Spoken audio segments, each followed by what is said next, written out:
Welcome to Daily Current Affair. Today is 16th of February 2023. The question is, which country is going to send its first female astronaut to space this year? ठीक है, इस साल कौन सा country ऐसी है जो कि अपनी पहली फीमेल एस्ट्रोनॉट को international space centre that is space में भेजना चाहता है? ठीक है, भेजेगा, that is Saudi Arabia. So Saudi Arabia को हम कैसा क्या मानते हैं कि वहाँ पे फीमेल्स को ज़्यादा राइट नहीं दिए जाते हैं, उनको बाहर निकलने की इतनी ज़्यादा छूट भी नहीं होती है। ठीक है, तो सऊदी अरेबिया क्या कर रहा है कि अपनी जो फीमेल एस्ट्रोनॉट्स हैं उनको कहाँ पे लेके जा रहा है, ISS में लेके जा रहा है, that is international space centre में लेके जा रहा है। तो ये पहली फीमेल्स वगैरह होंगी, पहली बार होगा जब सऊदी अरेबिया किसी फीमेल्स को इंटरनेशनल स्पेस सेंटर भेजेगा। ठीक है, तो ये क्या करेगा, ये अल्ट्रा कंजर्वेटिव जो इमेज है, ठीक है, किसकी, ईरान की, सॉरी सऊदी अरेबिया की, उसकी इस इमेज को ये थोड़ा सा क्या करेगा कि भाई हम इस तरह के नहीं हैं, हम फीमेल को भी क्या देते हैं, एक तरह का दर्जा देते हैं, उनको आज़ादी देते हैं। तो सऊदी फीमेल एस्ट्रोनॉट है, उनका नाम है रायना बरनावी। ठीक है, और सऊदी अली अल कारनी। ठीक है, ये दोनों कहाँ पे जाएंगी, ये जाएंगी इंटरनेशनल स्पेस सेंटर में। और इनके साथ कौन कौन होगी, 4 होंगी ये, एक रायना, एक सऊदी अली अल करनी और अमीराती सुल्तान अन नायदी। तो ये 4 फीमेल्स हैं कहाँ की, सऊदी अरेबिया की, जो कि इंटरनेशनल स्पेस सेंटर जो है इस साल जाएगी। ठीक है, तो ये एक अमेरिकन कंपनी है, उनका एक मिशन है। ठीक है, कौन सी कंपनी है, उसका नाम है एक्सियोम स्पेस। ठीक है, ये प्राइवेट कंपनी है अमेरिका की, उनका एक ही मिशन है। ठीक है, जो कि स्पेस एक्स का जो ड्रैगन स्पेसक्राफ्ट है, ठीक है, वहाँ से ये उसके थ्रू ये क्या करेंगे, इंटरनेशनल स्पेस सेंटर में जाएंगी। ठीक है, तो ये जो मिशन है X2 दैट इज़ एक्सियोम 2, ये लॉन्च किया जाएगा स्पेस एक्स के फाल्कन 9 रॉकेट से। ठीक है, कहाँ से, कैनेडी स्पेस सेंटर जो फ्लोरिडा में है अमेरिका में, वहाँ से ये जाएंगे। अब सऊदी अरेबिया के बारे में जानते हैं। यहाँ के जो किंग है उनका नाम है सलमान, कैपिटल है रियाद, करेंसी है Saudi Arabian riyal, official language है अरेबिक और रिलीजन यहाँ का क्या है, इस्लाम।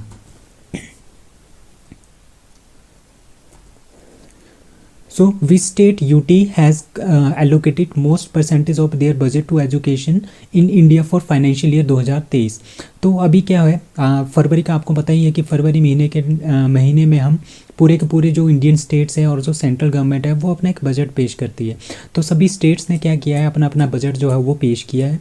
उसमें 2023 का जो फाइनेंशियल ईयर है, मतलब कि अप्रैल 2023 से मार्च 2024 तक का जो एरिया आता, टाइम आता है, उसको बोलते हैं फाइनेंशियल ईयर।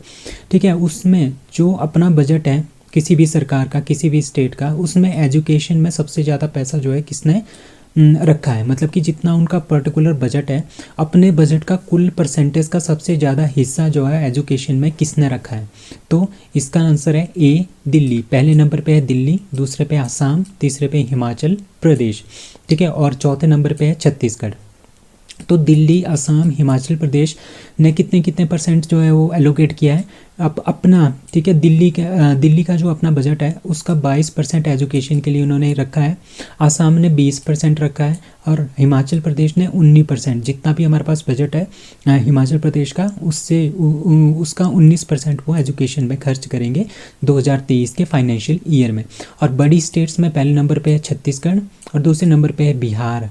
ठीक है, और जो स्टेट्स हैं सबसे ज़्यादा पैसा, तो ये तो बात हुई परसेंटेज के हिसाब से किसने ज़्यादा पैसा दिया है। और अब हम बात करेंगे कि पैसों के हिसाब से सबसे ज़्यादा पैसा जो है किस सरकार ने एजुकेशन के लिए रखा है। तो महाराष्ट्र ने 80,437 रुपये, दैट इज़ सबसे ज़्यादा पैसा इन्होंने रखा है। उत्तर प्रदेश ने 75,165 करोड़ रुपीस रखा है और वेस्ट बंगाल ने 43,466 करोड़ जो है वो किसके लिए रखा है, एजुकेशन के लिए रखा है।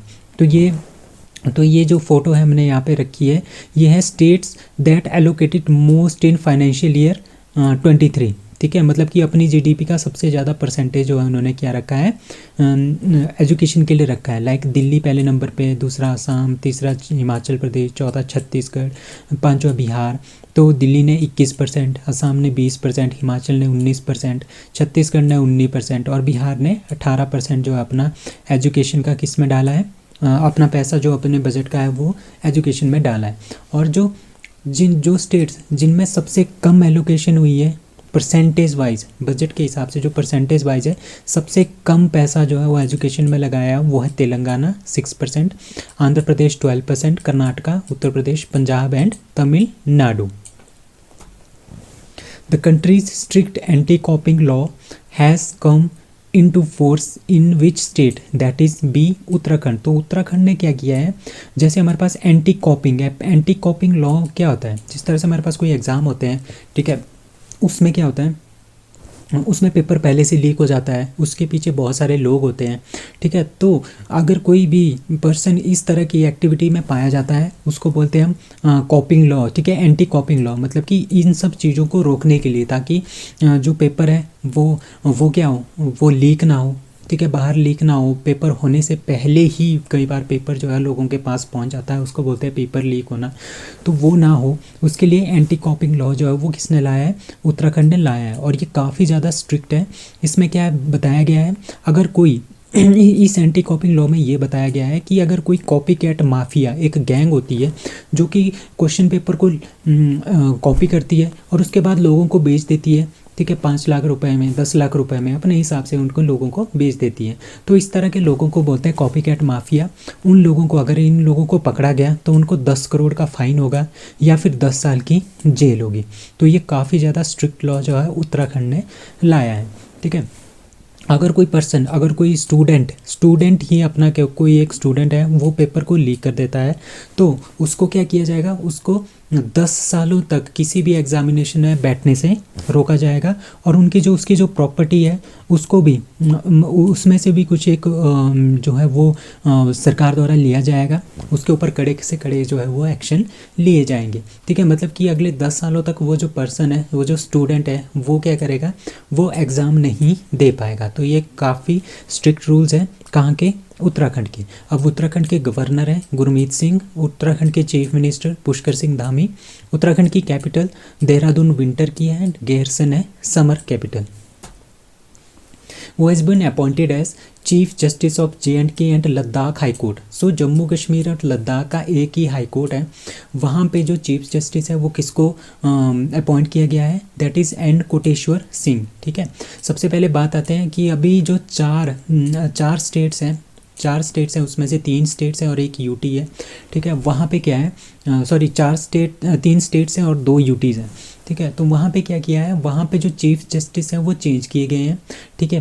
जो चीफ जस्टिस जो जसवंत सिंह है, जो कि सीनियर मोस्ट जज थे उड़ीसा हाई कोर्ट के, उनको अपॉइंट किया गया है chief justice of Tripura high court, ठीक है। दूसरे है जस्टिस संदीप मेहता, जो कि राजस्थान हाई कोर्ट, जो कि जज थे, राजस्थान हाई कोर्ट ने उनको क्या अपॉइंट किया है, गुवाहाटी हाई कोर्ट का चीफ जस्टिस, ठीक है। उनको वो जो है एक जज थे राजस्थान हाई कोर्ट के, उनको क्या बनाया गया है, chief justice of Guwahati high court. Justice and Koteshwar Singh, आपको पता है कि ये जज थे गुवाहाटी हाई कोर्ट में, इनको यहाँ से उठा के कहाँ पे लेके आए हैं, जम्मू कश्मीर और लद्दाख का जो हाई कोर्ट है उसका चीफ जस्टिस को बनाया है। और जस्टिस गोकानी, जो कि हाई कोर्ट ऑफ गुजरात, ठीक है, जो जज थे, ये हाई कोर्ट के जज थे गुजरात के, और इन्हीं को, ये एक सीनियर मोस्ट जज थे, इन्हीं को अपॉइंट किया है चीफ जस्टिस ऑफ गुजरात के हाई कोर्ट का। So Hyundai motors India sign which 2 more women cricketers as ambassador. तो Hyundai मोटर्स ने 5 वुमेन क्रिकेटर्स को क्या किया है, अपॉइंट किया है अपना एम्बेसडर। उसमें से जो 3 थी वो थी स्मृति मंदाना, शेफाली वर्मा और जेमी रॉड्रिग्स, ठीक है। ये 3 जो है वो पहले से ही Hyundai मोटर्स इंडिया की क्या थी, ब्रांड एम्बेसडर थी। अभी उन्होंने 2 और वुमेन क्रिकेटर्स को क्या किया है, अपना ब्रांड एम्बेसडर बनाया है। उनका नाम है यस्तिका भाटिया एंड रेणुका सिंह, ठीक है। तो भाटिया एंड ठाकुर, रेणुका सिंह ठाकुर नाम है इनका, ठीक है। भाटिया और ठाकुर ये 2 ऐड हुई है, और 3 पहले से है, स्मृति मंदाना, शेफाली वर्मा एंड जेमी रॉड्रिग्स। तो ये पांचों के पांचों क्या बनी है, ब्रांड एम्बेसडर बनी है Hyundai मोटर्स की। वो became most expensive player in WPL with 3.4 crore bid by RCB। तो आपको पता है कि इस साल क्या होने वाला है, इस साल मार्च में WPL वीमेन प्रीमियर लीग जो है वो इस साल होने वाला है। पहली बार ये होने वाला है प्रीमियर लीग। जिस तरह से हमारे पास IPL है वो मैन का प्रीमियर लीग होता है, ठीक है, क्रिकेट का, ठीक है, इसी तरह से वीमेन प्रीमियर लीग जिसमें वीमेन खिलाड़ियाँ होंगी, ठीक है, उसी तरह का एक क्रिकेट टूर्नामेंट होगा इंडिया में, ठीक। तो उसके लिए अभी बोलियाँ जो है वो स्टार्ट हुई थी, बिड स्टार्ट हुई थी, ठीक है। उसमें जो सबसे ज़्यादा एक्सपेंसिव प्लेयर है उसको कितना मिला है, उसको 3.4 करोड़ जो है वो मिला है WPL खेलने के लिए, ठीक है। वो है स्मृति मंदाना। तो ये इंडियन क्रिकेटर है, इनको सबसे ज़्यादा पैसा मिला है 3.4 करोड़। और किसने खरीदा है, रॉयल चैलेंजर बैंगलोर ने इनको अपनी टीम में लिया है, ठीक है। So she joint royal challenger Bangalore कितने पैसों से, RS 3.4 करोड़। तो ये काफ़ी इंपॉर्टेंट क्वेश्चन है, आपने याद रखना है, ठीक है। ये वुमेन प्रीमियर लीग जो है वो 2023 में स्टार्ट होगा, ठीक है। जो ये एक्शन हुआ था ये कहाँ पे हुआ था, मुंबई में हुआ था। और ये जो वीमेन प्रीमियर लीग है ये 2023 में पहली बार जो है ये आयोजित किया जा रहा है। उसमें टोटल जो प्लेयर थे वो 448 प्लेयर थे ऑक्शन में। उसमें से 87 players were bought by the franchises और 30 फॉरेनर प्लेयर्स, ठीक है। उसमें से 87 जो थे वो इंडियन थे और 30 foreigner players were also involve in this, ठीक है। नहीं मतलब कि टोटल जो थे वो 87 प्लेयरों को लिया गया था, उसमें से जो 30 प्लेयर्स हैं वो फॉरेनर प्लेयर हैं। अब एशली गार्डनर जो कि ऑस्ट्रेलियन प्लेयर है, उनको दूसरे नंबर पे सबसे ज़्यादा पैसा मिला है, दैट इज़ 3.20 करोड़, ठीक है। उनको गुजरात जायंट्स ने खरीदा है। उसके बाद नेटेली सीवियर, ठीक है, नंबर 3 पे आती हैं, ठीक है। उनको मुंबई इंडियन ने खरीदा है 3.20 करोड़ में, ठीक है। और चौथे नंबर पे कौन सी आती है, दीप्ति शर्मा, जो हमारी ऑलराउंडर है दीप्ति शर्मा, नंबर 4 पे आती है। दीप्ति जो है यूपी वॉरियर्स की टीम से है, तो ये 4 टीमें बन गई है, ठीक है। यूपी वॉरियर्स की तरफ से खेलेंगी, ठीक है। कितने करोड़ में, 2.60 करोड़ में। और जो पांचवी टीम है वो है दिल्ली कैपिटल्स। और जो जेमी रॉड्रिक्स हैं उनको पांचवें नंबर पे सबसे हाईएस्ट जो पैसा मिला है, दैट इज़ 2.20 करोड़, जो कि दिल्ली कैपिटल्स ने उनको अपनी टीम में शामिल किया है। सो PM मोदी इनैगोरेट नेशनल आदि महोत्सव on February 16 in that is new Delhi. So new Delhi में प्राइम मिनिस्टर नरेंद्र मोदी ने क्या किया है, आदि महोत्सव का जो है वो आयोजन किया है, दैट इज़ नेशनल आदि महोत्सव, ठीक है। तो ये कहाँ पे हो रहा है, ये हो रहा है मेजर ध्यानचंद जो स्टेडियम है न्यू दिल्ली में, यहाँ पे ये होगा। और ये 15 दिन का फेस्टिवल है, ठीक है।